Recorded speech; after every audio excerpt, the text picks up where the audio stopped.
Welcome to Positive Talk Radio. We're glad you're here. I'm Kevin McDonald, your host for this grand adventure, and I thank you for joining us. You see, our mission is to create a positive, personal connection to all things with courage and love. We invite terrific guests, interesting topics, and great conversation, all in a fun, entertaining way. And we always manage to learn something, too. So I hope you will stay right where you are for this episode of Positive Talk Radio.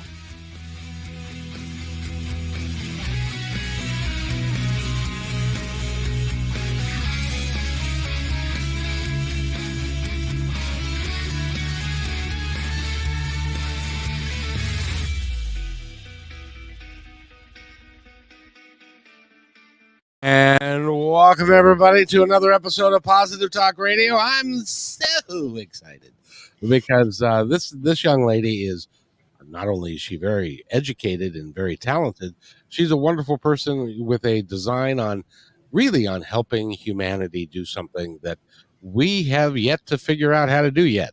So we're going to start working with that, and she is doing a great job. Now, I have to tell you, if I screw up any part of this, it's all my fault. I've been practicing. So, Gissele Taraba, yes, and she is from the Maitri Centre, which is located to our friends in the north, because you guys are so much more enlightened than we are down here. It's just I don't think so. But people tell us that, but I don't think so. Well, we all have our issues. And the Maitri Centre. Maitri is Sanskrit for what? Loving kindness. That is such a wonderful name for a business and to do what you do. And one of the major things that you do that I'd like to kind of focus on if we can, because I'm not even sure I have the definition of. What is compassionate? Yeah, compassion is, there's lots of different definitions of compassion. I know the Dalai Lama, and there's a lot of literature that defines compassion as the ability to witness someone's suffering and then to be with that suffering, as well as have a desire to alleviate that suffering. So rather than seeing someone suffer and moving away from it and saying, get away from me, you care for the person and you want to help them. From our perspective, there is an element of allowing all things to be, which is sometimes people want to help other people, but with attachment. So if you see a homeless person and you give them money, you're like, well, the expectation is you're going to do something good with it. But really, if you're giving the money from the heart, whether they use it or not is really up to them. And so the compassion really is to feel with and want to do something. But there's a difference between compassion and empathy. People think, and they confuse them, but empathy and compassion actually activate different areas of the brain. So empathy really activates the pain area. So if I see you suffer, Kevin, I'm going to suffer too. So if you're drowning, I'm going to drown with you. But compassion actually activates the areas of the brain that release oxytocin, which is kind of like the feel-good neurochemical, right? It's like what we get when somebody gives us a hug. It actually enables us to hold space for ourselves and actually witness your suffering, but not from a place of like, I'm going to drown with you, but actually I'm going to remind you of your power and help you up if you desire. So that's kind of the difference between empathy and compassion, and that's how we define it. Very nice, because there's also that judgment thing that gets in there somewhere. Which is like with a homeless person, it's like, I'm not going to give them any money. They're just going to go buy booze with it. Well, quite frankly, that's none of your business. If they do that, if you're being compassionate, you will work to be kind to them. And if that's what they go do, that's their deal. Is that kind of right? Yeah. That's at least from our perspective. Suspending judgment is really in approaching things with curiosity. So rather than saying, oh, this is how people should be, we get curious about people's behaviors. Why would someone want to go and spend their last dollar on, maybe they have trauma that it's unresolved and that's how they hope. So it really is about getting curious about each other rather than judging. And it's interesting because I did a post on this recently. People confuse judgment with discernment. Discernment is being able to take a look at my life and say, okay, I want to choose that. I don't want to choose that. I want this and I don't want that. But once you introduce resistance to the discernment, that's when you start to get judgment. I hate this. I hate that. That person sucks. This sucks. This. And so when we start to get resistance, when we start to say, I really don't want that, and feel kind of a lack of power, we start to judge people. So how we get out of judgment is to go back to discernment and say, that person has no power over me, or this has no power over me. I'm going to choose this or that for myself. Now, how does compassion play in the workplace and at home and stuff, if we are going to try and really build a better place, a better world for us to be in? How can we be compassionate to other people when everything in every bone in our body is saying, I'm gonna judge you? And how do we how do we get away from that? Yeah, so that's so good.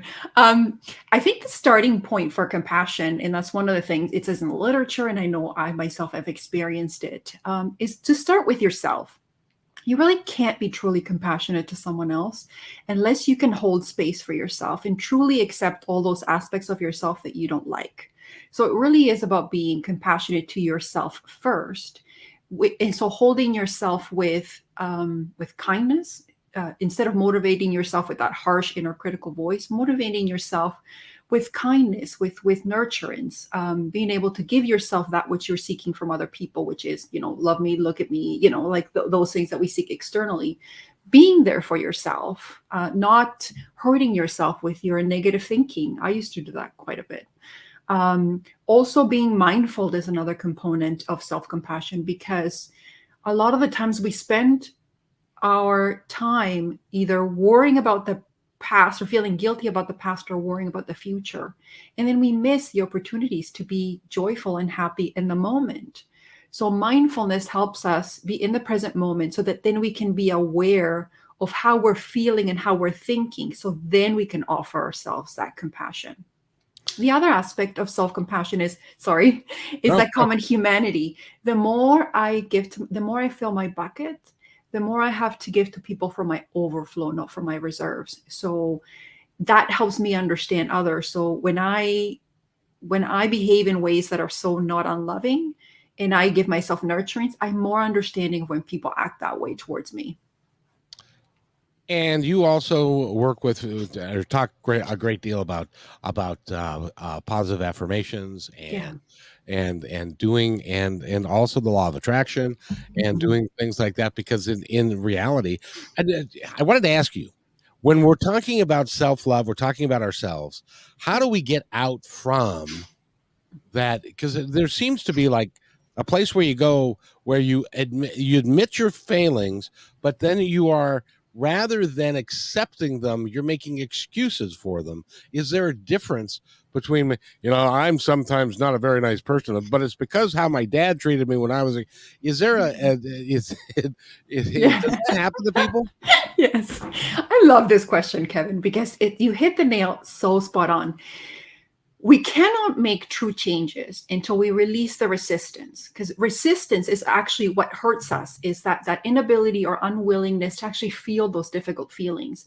The minute we're saying this is Kevin's fault or my dad's fault or my family's fault or somebody else's fault, we're not accepting responsibility for what we perceive and how we feel.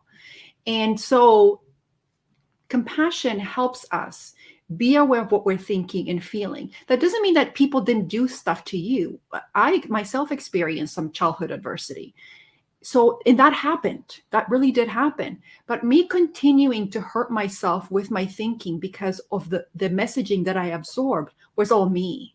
And so in order for me to change that and shift from somebody who had anxiety and panic attacks to somebody who now no longer has that, I had to accept responsibility for how I was treating myself, what I was saying to myself, and managing my own feelings. So the minute I look outward and say it's their fault, I'm really not stepping up into my own power, because then they have more power over me than I do. And so part of changing is really accepting that, yes, they might have done something hurtful to me, but I'm no longer going to allow other people to determine how I feel about myself and what I think about myself. That is a powerful statement right there, because that is one of those things that we carry around, trauma or Yeah. victimhood from years past, and we give the people that perpetrate that against us a lot of power by keeping it in the forefront of our mind, and Yeah. so that when we have a problem, we always blame it on them, we can blame it on that and stuff. But ultimately, the only person that we're hurting is ourselves, because they don't even know we're thinking that, probably. Yeah, yeah, absolutely. And it's so interesting because we don't see that we're continuing to hurt ourselves, right? With all the thinking.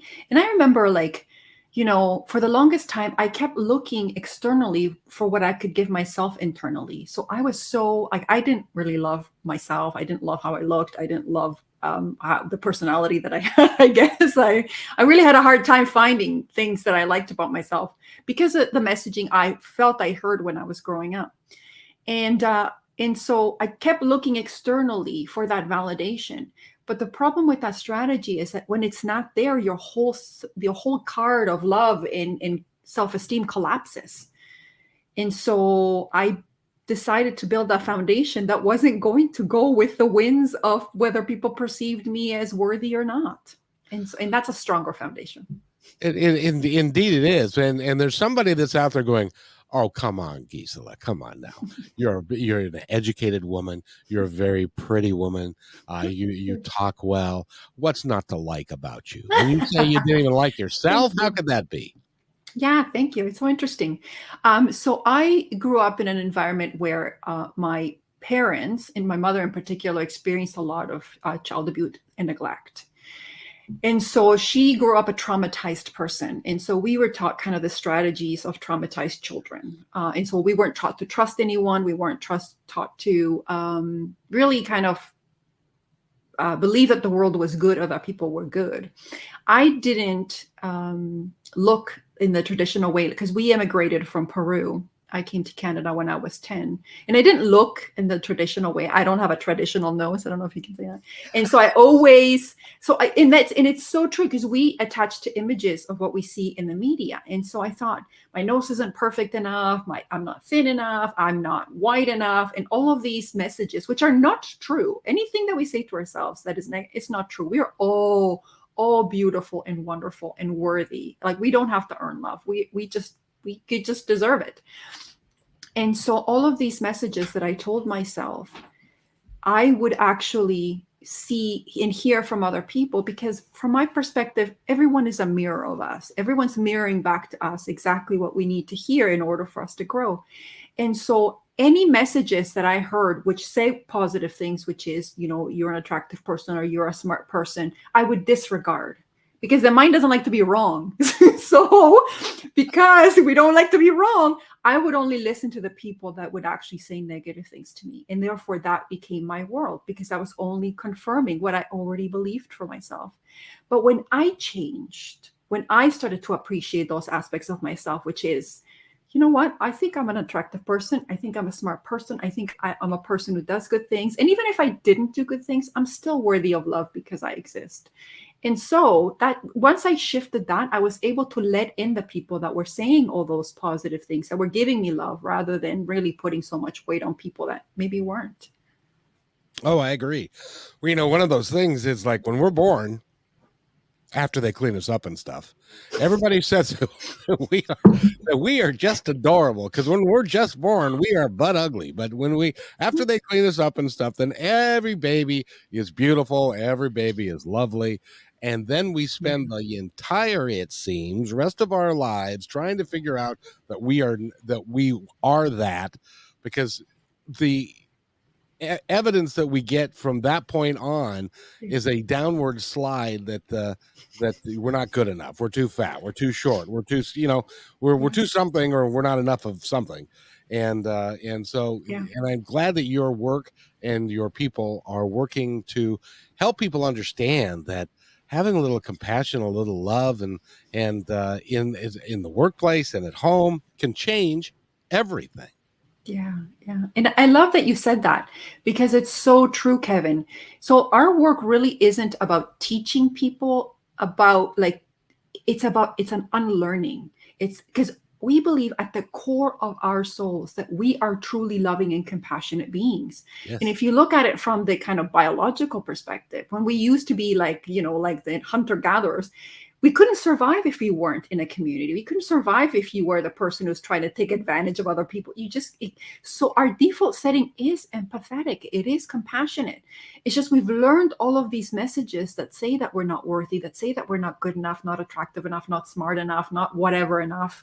And so it's about kind of unmasking those beliefs, because they're kind of like an onion. Sometimes you don't even realize they're there. Like for me, I didn't realize that as I was shaping my career, I didn't realize that I had like a hidden belief that I wasn't aware of, which actually would say to me, I can't have everything that I want. But underneath there was, I wasn't worthy to have everything that I want. And so my inner critic voice wasn't horrible. It wasn't like you suck and, like you're a horrible, terrible person. It was much more subtle. But when you start to kind of, like peel the layers, you start to see that underneath there are some core beliefs that are really holding us back. And so it really is about becoming more yourself, your true, authentic self, which is loving and compassionate. I just had a thought that I want you to confirm or deny it for me. Sure. Excuse me. And that is this. When you're young and you're going to embark upon your career, there's a bunch of stuff you've never done. If you're like in my world, I was a busboy. I'd never been a waiter. And then when I became a waiter, I was never a captain. When I became a captain, I was never an assistant manager. And so you get to a level and you think, I'm not capable, or I don't think I can do the next level, until you get to the next level and you look back and you say, oh, I was really good. I could do this. I can do all this, but you don't know it until you experience it. It would be so much more handy if you believe that you can do anything, and then you set out to work through it and to make it happen, understanding that you can do anything. But in our experience, you don't believe that. Or at least I didn't. Yeah, no, it's so true. And I and I love the fact that you actually did it anyways. Yes. Because, you've heard this, I'm sure you've heard this saying, which is like, courage isn't the absence of fear. It's being afraid, but doing it anyways. It's moving forward despite the fact that your knees are buckling and you're like, I feel like I've bit more than I can chew. But and it's so true. I don't think we know how much we are capable of until we hit that next threshold, and then we keep going and going. But the fear, a little bit of fear is good, because sometimes it's telling us, you know what, like we're getting a new level, we're hitting a new thing, this is exciting. And sometimes we confuse excitement for fear. But fear is problematic when it really holds us back. And a lot of the times we give up really stepping up into our own power for the security. But security feels not always great. Security is only good to a point. Once you feed yourself and you're able to put a roof over your head, and then it just feels like stagnation. And so many people are stagnating right now, stagnating at work, stagnating in their lives, because they're too afraid to take the next level. But courage, again, is doing it anyways, which is scary sometimes, it feels. And then you throw in the fact that a lot of us don't believe that we're capable of it, or aren't good enough for it, so we self-sabotage ourselves. Yeah, and that's why people love manifestation. I don't know if you guys have talked about, I'm sure you've talked about in this, people love manifestation, but they don't realize that. And I connect this to self-compassion and self-love. The reason being is a lot of the times, or sometimes, we hold ourselves back because we don't believe we're worthy, or we don't believe we're capable, or we don't believe. So all those limiting beliefs are holding back your manifestation. The universe is like a kitchen. It wants to give you what you want, right? And so when you go there and you make your order, it's working its little hardest to bring you that manifestation. Your job is just to align to the vibration.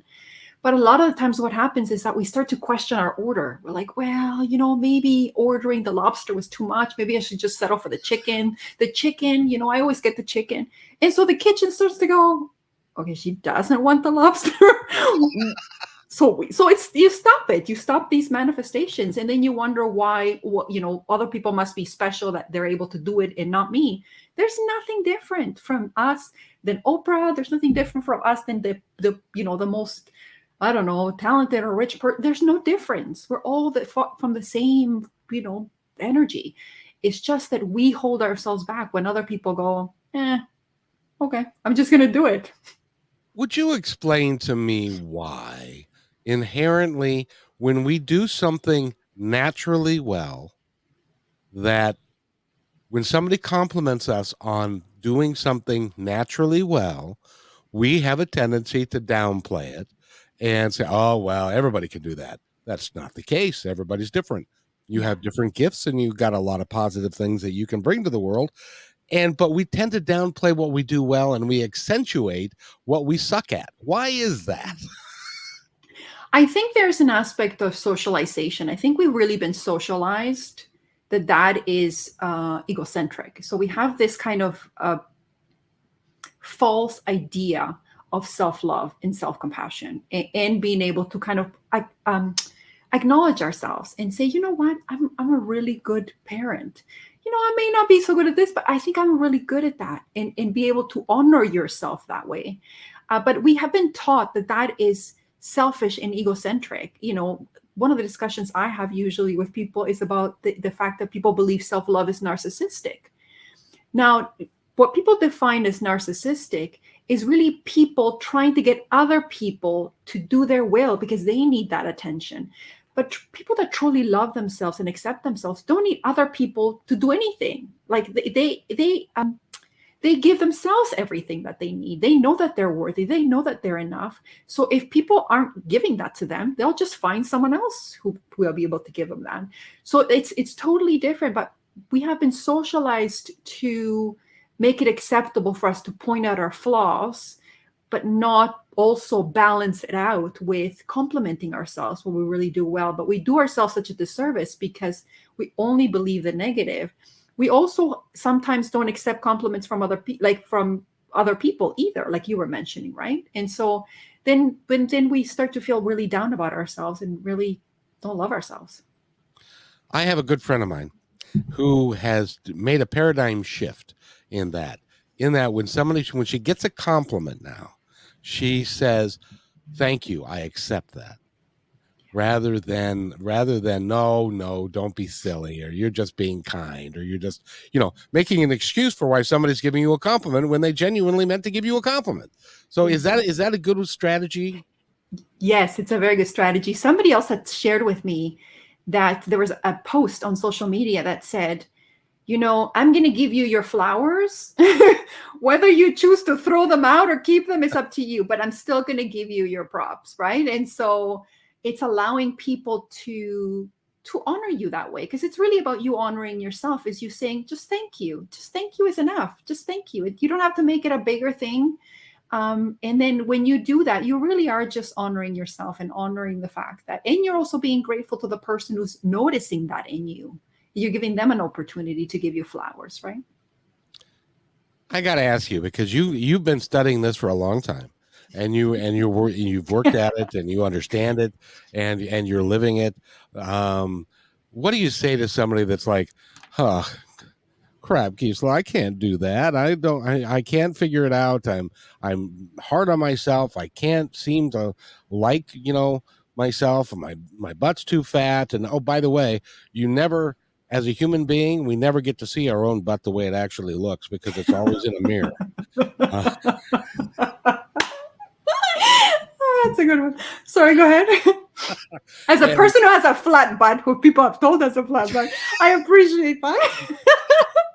Yeah, but that's secondhand information. You never That's can. True. Unless you can look around 360 and you're like really limber, you'll never. In any event, I digress. Yeah. But we never get a chance. We never look at ourselves the way we truly and really are. How do you give us some steps so that we can learn how to appreciate ourselves for who we are? And I'll give you. Let me give you an example. Yeah. there's a guy that's going to be on my show next week, and I met him last week. His name is Reverend Rob. He's from Florida. He's a tarot card reader, and Oh, cool. he gets on, and he's got this white mustache, and he's got glasses that look remarkably like mine, and he's a little heavier than me, and we could be from the same mother. And I was sitting there looking at him going, oh, he looks good. He looks fine. And I was looking at myself, oh, no, I'm fat. I don't have any hair. I've got da, da, da, da. Why do we do that to ourselves?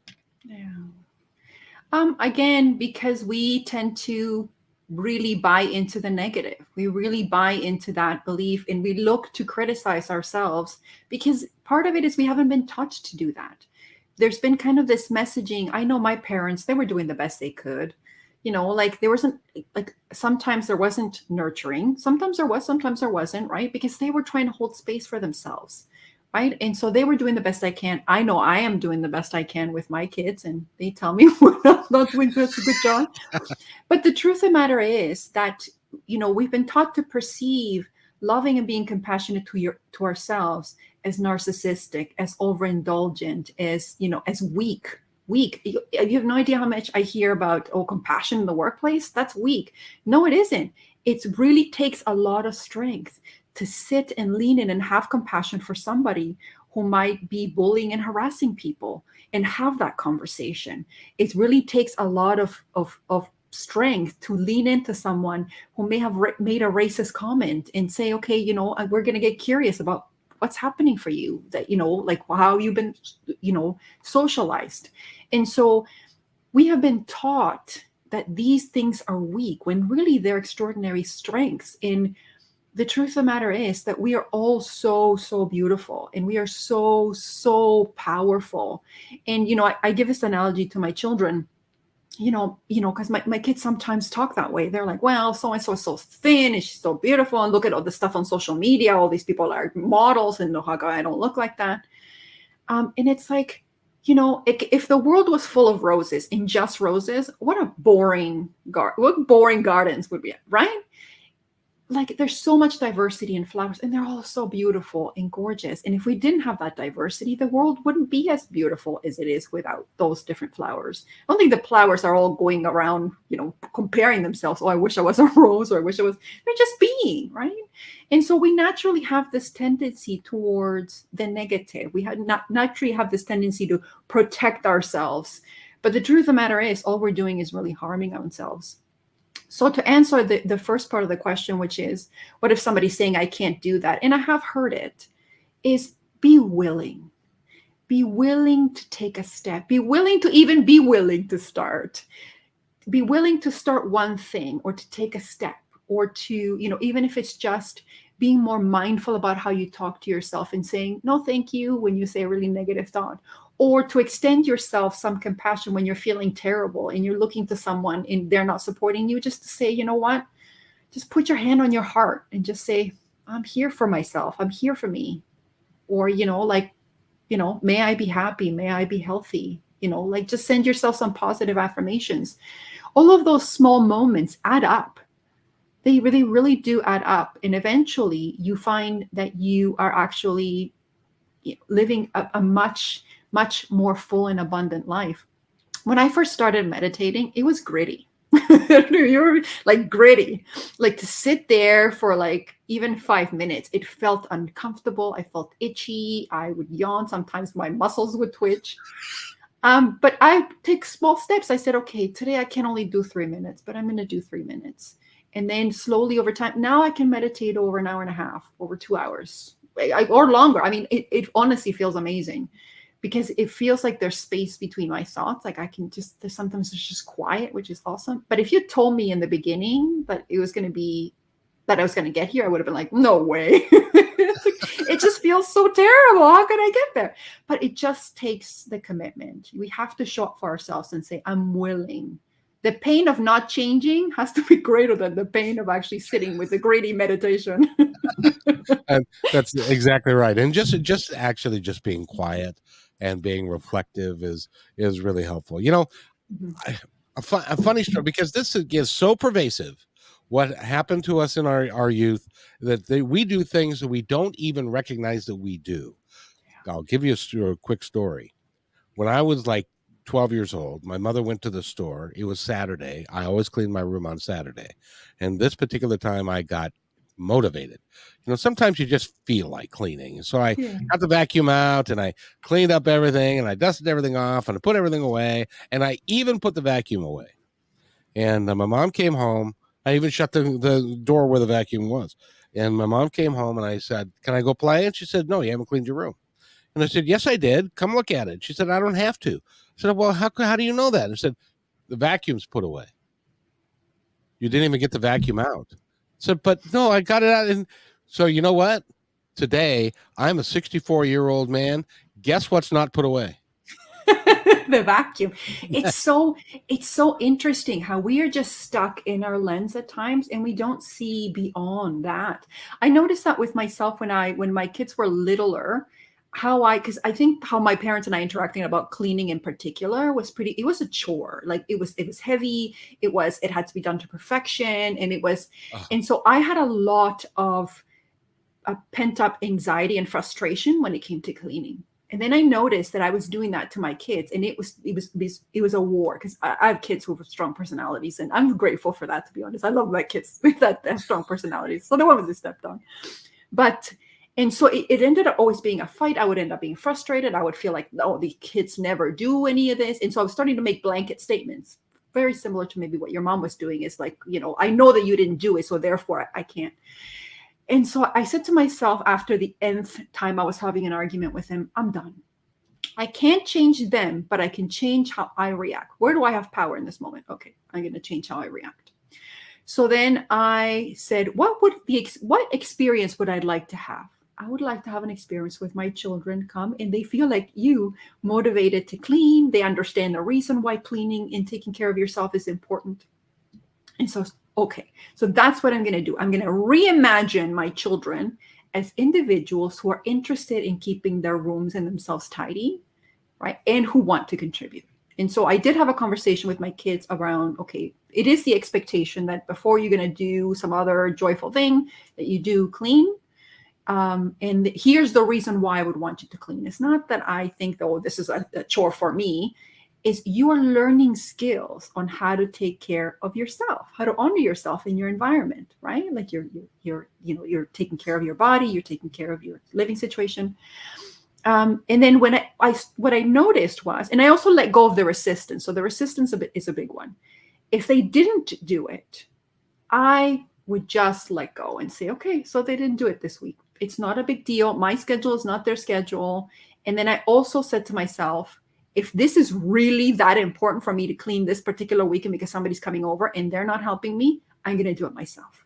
Now, people don't have to choose that. I just said, for me, my mental well-being is worth more than me having an argument with my children.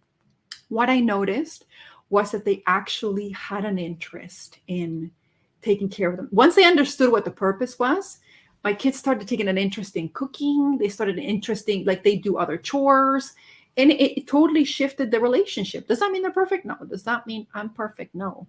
But I gave them the benefit of the doubt. I changed how I perceived them and I let go of the resistance. And then they were also able to do those pieces. And so I completely understand what you're saying about sometimes as parents, we get kind of stuck in that perception of like, you always do this and you always do that. And we can't let go of that schema. And then the kids do that back to us. We have to be willing to reimagine our children and to let go of the resistance. At and least that that helped me.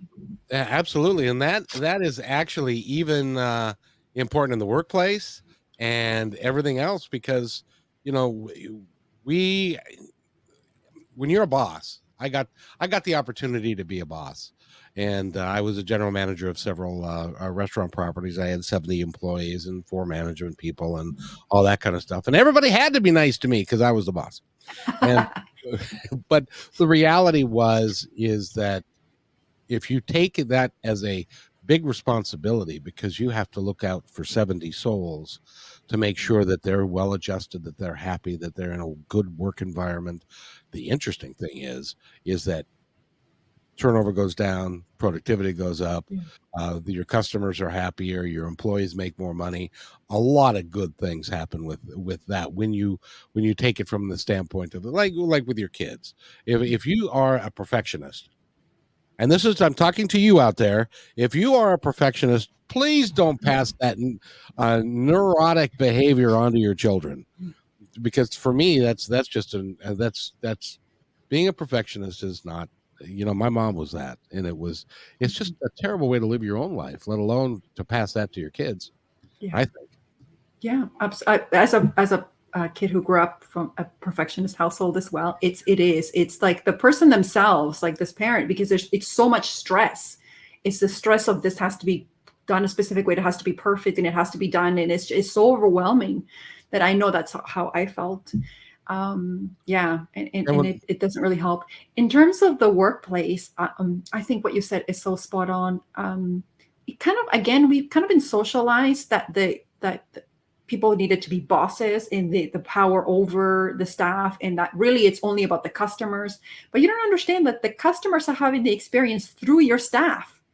So if the staff are happy, if the staff are flourishing, if they're giving opportunities to find value in their work, if they're valued, if they're recognized, they're acknowledged, they'll give 110%, even if you don't pay them more, although you should.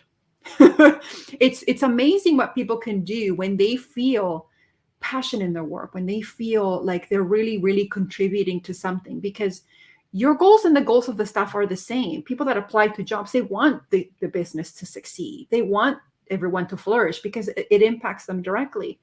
And so when we take those approaches, which are like very power over, you grind them down, like it's all about like, like you don't treat them as human beings. You don't treat them and their families as human beings.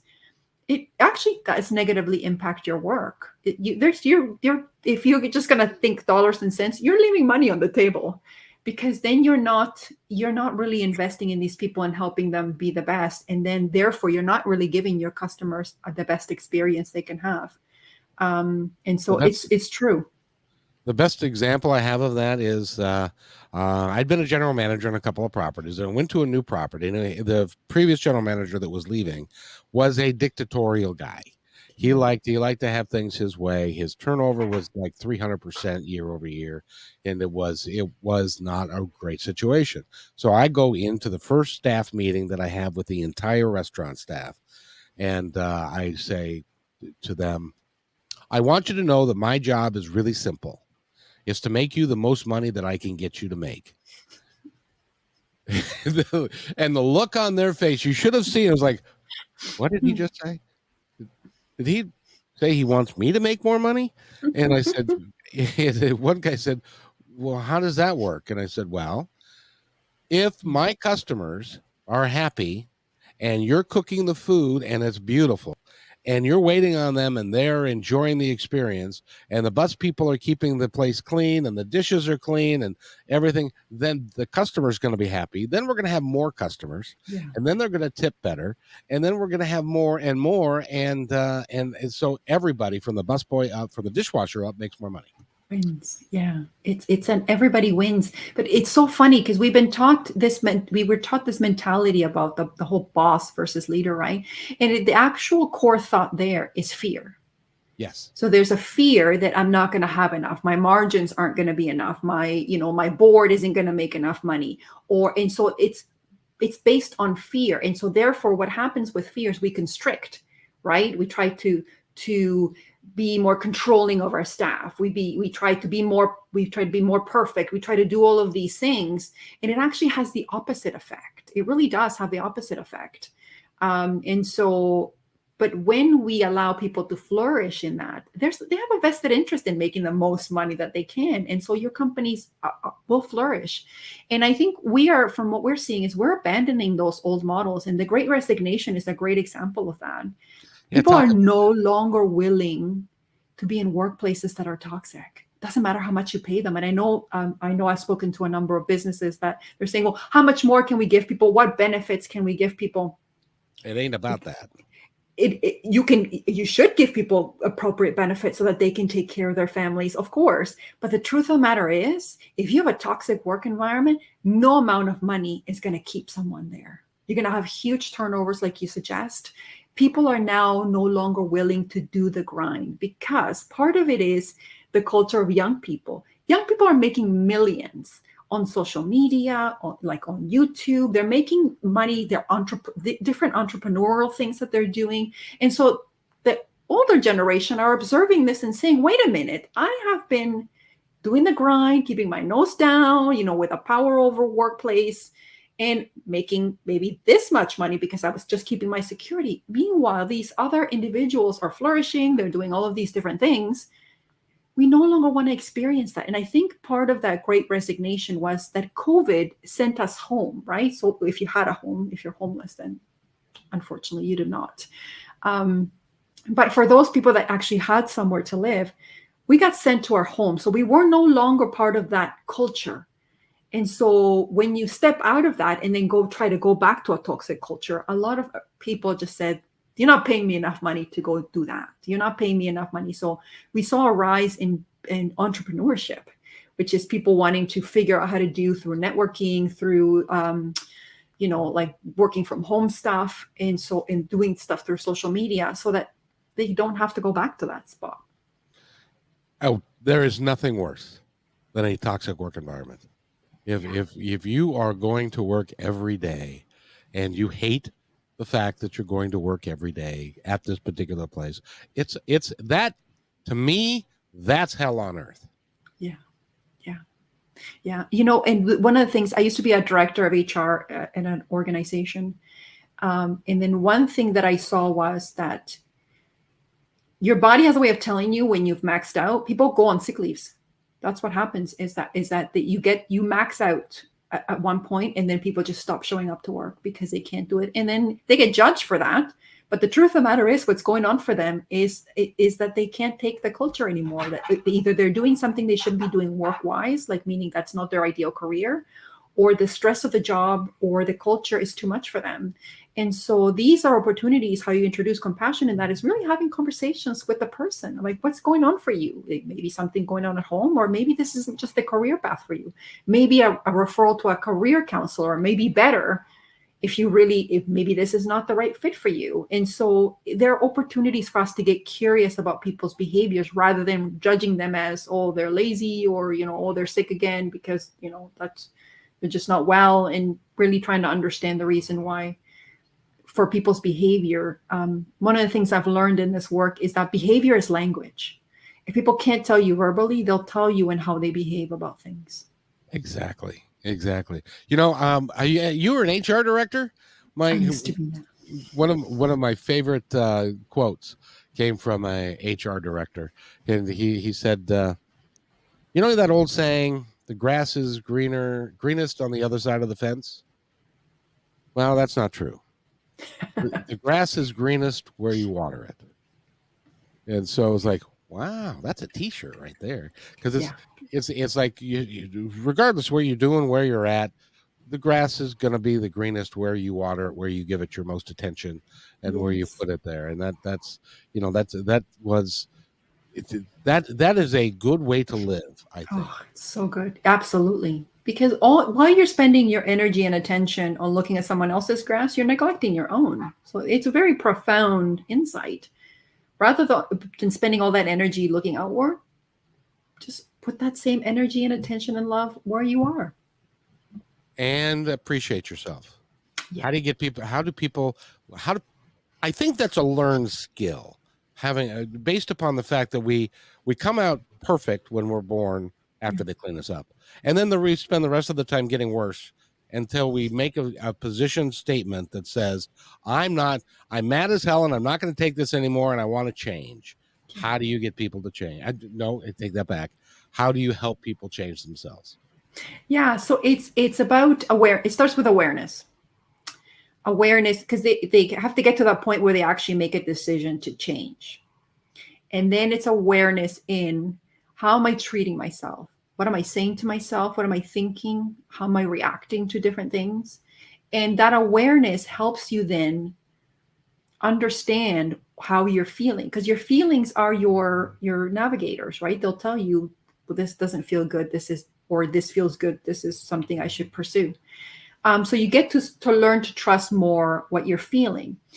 And then it's about, I guess, reprogramming your brain through mindfulness approaches, through meditation, through different strategies. For example, we have something called the self-compassion break, where you take an opportunity to just, if you're having a challenging moment, just give yourself some nurturing. So you can put your hand on your heart, like if you're having a challenging conversation, and just take a couple of breaths, like you had mentioned. Just the breath is such an anchoring thing. It's so important that we take a deep breath, and you can say mentally to yourself, man, this is hard.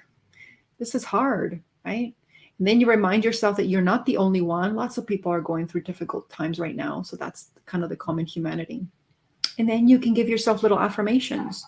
You can say, may I be happy, or, may this conversation end well, or, you can set an intention in that moment and say, my best wish for this conversation is that it's going to go well, or that may I be heard, may I be validated, may I be, and then you just, by putting your hand on your heart, you're actually giving yourself a little bit of nurturing, because actually physical touch releases oxytocin. So even if you just put your hand on your heart, when you're having a hard time, when you're listening to that, it's a starting point. And so it's just about different strategies that people can use to actually start to really, honor themselves and be there for themselves.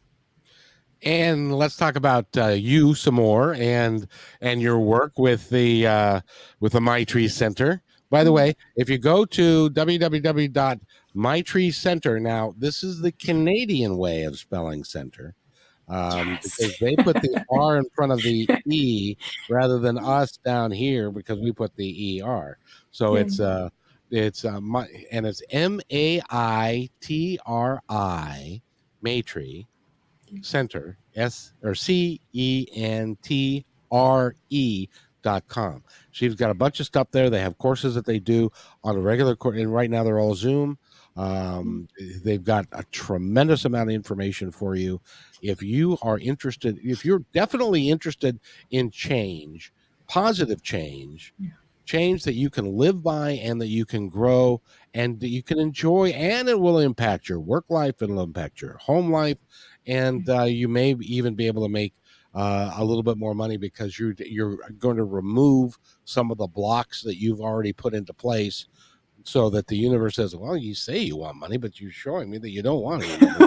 So You what the said you hell am I wanted the supposed to do? lobster, but you're asking for the chicken. Yeah.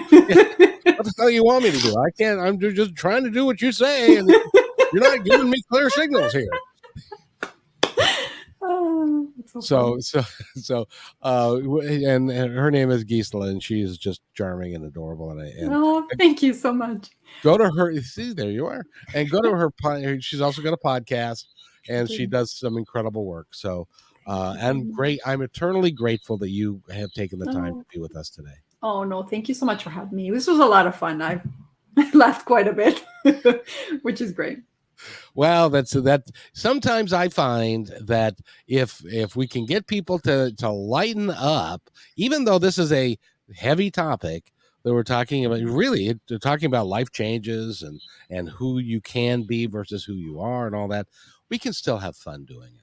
Yeah, yeah. Can we say how amazing your talk show is? The fact that you are spreading positivity, and we need it so much right now. Do we not feel like we just kind of, it feels like sometimes gloom and doom. So we need so much positivity right now. So thank you for that. Oh, you're so welcome. And by the way, this channel is Positive Talk Radio is growing, and we're getting more people all the time. It's as you know, being a hard podcaster, it can be a hard slog getting an audience. It can, yeah. Because our episodes are so far, like we put an episode about once a month. And so that was the thing that we had heard from our listeners, which is like, oh, but there's so much time between the two episodes. And we were trying to do 2 a month, but sometimes we don't do such a good job with that. Well, it's hard, and this is what you do is you help people. What I do is to bring you to my people so that you can help them. That's what I do. Which is, it's the connections are so key, right? Like it's really, and you also, like you're giving people an opportunity to explore different aspects of themselves, which I think is amazing. Yeah. Absolutely. And I really appreciate having you here. No, And can I twist your arm and have you come back like once in a while? yeah, for sure. That would be a lot of fun. Oh, And awesome. you got to come on my podcast. I That was you the deal. That was the when deal. when you get your backlog taken care of, Yeah. yeah, Hey, we record. Just have them on standby, so we can record. you let me know when and where, and my happy ass Okay, will be there. that would be great. So, Gissele Taraba has been our guest today. She is from the Maitri Centre and it's located in Canada, but they do incredible work, and because of the good things about the pandemic are that we are now figuring out how that we can approach things no matter where you are from a global basis. So I mean, my show's been downloaded in all 50 states and 65 countries around the world. Wow. So it is, That's a huge accomplishment. Can I just say that? Like, that's huge. I accept that. I Yes. accept Oh, that. And if you'd like to sponsor this here program, I have got room for that as well. So, oh, good to know. good to know. And that's what she says. All right, click. So, Oh, just joking. so Gissele, thank you. Before we go, I want to give you a moment to tell our audience that's listening now or in the future anything that you'd like them to know. Thank you very much. I appreciate that opportunity. We're actually creating a community. The purpose is to be free. There might be some small charges depending on our provider, but we want to create a community where people come together to talk about loving ourselves and being compassionate to ourselves and others. And so we are putting together a platform so that people can actually interact with our podcast, interact with other people, and actually just help each other like lift and grow and share. Because for us, it's not just the one-to-one with people or the groups like that way. We love for people to just form these long-term relationships so they can support each other on this compassion journey. I will tell you that it is the way that we live down here these days. I interviewed a guy yesterday, and just before we go, and he was talking to me about the 40s and the 50s in our country, and he was from Brooklyn, and he said, "Well, in those days, Joey the plumber and Johnny the butcher, and he was coming. They had like everybody was known by what they did, and it was like a local guy, and one of them was Jake the carpenter and Bob the roofer, and they came and fixed somebody's house." But we had intimate connections with the people in our community. We no longer have that. I lived in a cul-de-sac for heaven's sakes, and it took me 5 years to figure out who was living next door and actually say hello. I can't criticize that. I live in the country and it's very rural, so my neighbors are like far. Yeah. So talk about not really wanting neighbors. So what everybody would do is we would drive into the cul-de-sac, we'd hit our garage door opener, the garage door would go up, we'd go in, go down, and then we never left until we opened the garage door again to go to work. And so we did not form a community, even though it was 11 houses and we were in the same cul-de-sac. Yeah. Doesn't it feel like we've become afraid of people? Doesn't it feel like we've been so and it's a fear of ourselves. Like what I mean is that it's a fear that we're not going to be able to overcome whatever happens to us. I think it's a lack of trust. Because I remember when I really kind of hit the wall with the trust piece, I realized that it wasn't that I didn't trust other people. It's that I didn't trust myself to be able to cope with their betrayal. And so once I realized that I had the power to overcome anything, people no longer were seen as a threat. Absolutely. And I want to leave you with one thing that I learned in a seminar one time. And I hope I don't get sued for plagiarism, but it's their deal. But I use it from time to time because at one point the facilitator stood up and he said, "I just want you to know your life is empty and meaningless." and people were like, "What? Where's he going with that?" Yeah. One guy stood up and said, "No, I'm a Christian and I do this and I do this and I'm a pillar of the community and stuff." And the guy said, "No, you misunderstand me. When I say your life is empty and meaningless, every morning when you wake up, you get to decide what you're going to fill your life up with, and you're going to decide what meaning it has. Nobody else. So you have complete and utter power and control over your life and what happens. Oh, that's so That powerful. everybody Oh, should. that's awesome. That is amazing. That's absolutely spot on. Because if we can begin, because usually what happens is that because we are our present creates our future, but it's based on our past thinking, right? And so we bring our past with us to the future. But what you're inviting us to do is to say, leave the past in the past. Every day is a new opportunity to begin again. Oh, I love that. And I have one more for you. Okay. Years ago, I was doing a radio show, and Gilda's Club, named after Gilda Radner, who died of cervical cancer. And this was a cancer support group, and I had several women on the show, and one was a 4-time cancer survivor, and she was in remission again. And I said, you've been through a lot. What's your secret to life? And she looked at me and she said, when you have one foot in the past and the other foot in the future, you're peeing on the present. That just made way too much sense. So it's like the Just as powerful. Yeah, the present is all we've got, and so true. Don't worry about the past. If you can find one person on this planet currently living that can do something about the past, let me know, because I don't know anybody that does or can. So we all we've got is the future or the present, because the present will dictate what the future is. Yeah. Although I have heard of a couple of people, like they talk about reality creation, and they talk about like when you change your current state, you can change your past. Meaning, so if you're aligned to a higher level, right? Like if you are more joyful, happy, or whatever, you are kind of on a different trajectory, if you may. So that's a way of changing your past, I guess. Well, it is, because I stand corrected. Because it is, because if you change how you behave in the present, you'll be seen differently by everybody that you interacted with in the past, and they'll say, wow, what's he doing? He's changed, or she's changed. She's a lot more joyful than she used to be. I don't remember that part. And and so I stand corrected. I'm going to use that. Can I plagiarize you? Please knock yourself out. Just say it was yours, man. Anyway, I think I took it from someone else, so I don't know.